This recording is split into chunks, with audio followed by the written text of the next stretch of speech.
4 जून के बाद से अब तक रेल हादसों में 21 लोगों की मौत हो चुकी है, लेकिन 21 लोगों की मौत रेल मंत्री के लिए कोई बड़ी घटना नहीं, मामूली सी बात है। छोटे से छोटे विषय को अपने सोशल मीडिया की ट्रोल आर्मी के जरिए से इस तरह से उठाना चालू किया। 21 लोगों की मौत इनको मामूली लग रही है। विपक्ष सवाल करता है तो मिर्ची लगती है और पूरी दुनिया को यह बताते हैं कि ऐसा कवच बना दिया है कि हादसे तो छोड़िए, खरोच भी नहीं आ सकती। तो कवच एक ऑटोमेटिक ट्रेन प्रोटेक्शन की टेक्नोलॉजी है। इसमें क्या होता है, मान लीजिए 2 ट्रेन हैं, दोनों ट्रेन अगर सेम ट्रैक पे अगर बाई चांस गलती से भी आ गई तो पास में आती है, उससे पहले कवच उसमें ब्रेक लगा देगा और उनको रोक लेगा, तो एक्सीडेंट नहीं होएगा।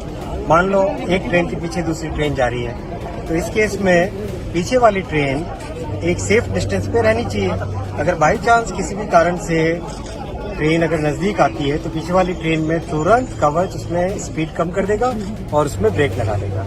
जैसे रेड लाइट है, तो रेड लाइट के पास में जैसे ट्रेन पहुंचे उससे पहले उस ट्रेन का कवच अपने आप उसे स्पीड को कम कर देगा। लेकिन जब देश का विपक्ष इनको रेल मंत्री कहता है तो मंत्री जी भड़क जाते हैं, उनको बुरा लगने लगता है। ऐसा है, केवल रील बनाने वाले लोग नहीं, हम मेहनत करने वाले लोग हैं, काम करने वाले लोग हैं। बालासोर का रेल हादसा याद करिए दोस्तों, 293 से ज्यादा मौतें हुई थी। तब भी अश्विनी वैष्णव रेल के नीचे से गुजरते हुए दिखे होंगे आपको, दिखा रहे थे कि कितने मेहनती हैं। लेकिन आज अश्विनी वैष्णव कहते हैं कि उनका काम ऐसा है, रेलवे का काम ऐसा है कि इनके लिए पूरे देश को तालियां बजानी चाहिए। मैं रिक्वेस्ट करूंगा आप सब ताली बजा के उनका दम दिखाएं, उनको हिम्मत बढ़ाएं। मंत्री जी किस लिए तालियां बजाएं हम? इसलिए कि आपको 21 लोगों की मौत छोटी घटना लगती है।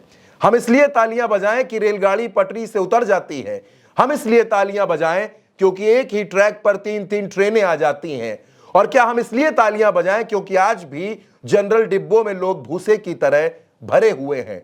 हम इसलिए तालियां बजाएं क्योंकि लोग ट्रेन के बाथरूम में बैठकर यात्रा करने को मजबूर हैं। या फिर हम इसलिए तालियां बजाएं क्योंकि विपक्ष के सवालों पर आप भड़कने लगते हैं। मंत्री जी ज्यादा नहीं, लेकिन बीते कुछ दिनों के आंकड़े सुन लीजिए। 13 दिन में 7 ट्रेन हादसे इस देश ने देखे हैं।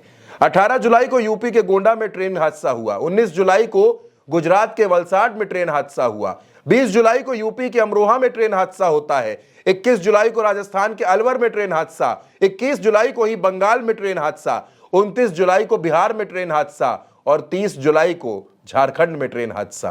अब बताइए, क्या इसलिए तालियां बजाएं इस देश के लोग?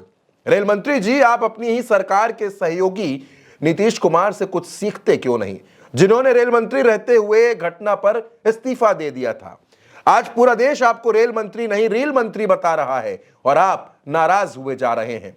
आप जिम्मेदारियों से भाग रहे हैं। आप सच को सुनना नहीं चाहते या फिर सच आपको बर्दाश्त नहीं होता। यह अलग बात है कि आपके पास रील बनाने की फुर्सत होती है, सोशल मीडिया पर रील्स डालने की फुर्सत होती है, लेकिन जब इस देश का विपक्ष संसद में खड़े होकर आपसे हादसों पर सवाल पूछता है तो आप उसको छोटी मोटी घटना बताकर अपना पल्ला झाड़ लेते हैं।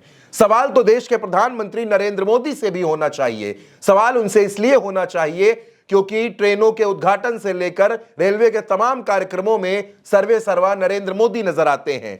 फीता काटना हो, हरी झंडी दिखानी हो, ट्रेन में सफर करना हो, हर जगह नरेंद्र मोदी दिखते हैं। आज नरेंद्र मोदी कहां हैं? आज वो संसद में आकर देश को क्यों नहीं बताते कि रेल मंत्री के वो सारे काम जो पिछले 10 सालों से वो करते चले आ रहे थे, फीते काटते चले आ रहे थे, आज इन हादसों पर, इन घटनाओं पर, इन 21 मौतों पर प्रधानमंत्री इतने चुप क्यों हैं? एक तरफ रेल मंत्री रील बना रहे हैं, प्रधानमंत्री खामोश हैं, विपक्ष सवाल पूछता है और देश सन्नाटे में है। लोग मरते जा रहे हैं, किसी को कोई फिक्र नहीं, कोई परवाह नहीं। और जब सवाल पूछे जाएं तो उनको कह दो कि छोटी घटनाओं पर सवाल पूछते हो, ये सियासत मत करो। गजब का देश है और गजब की सियासत चल रही है।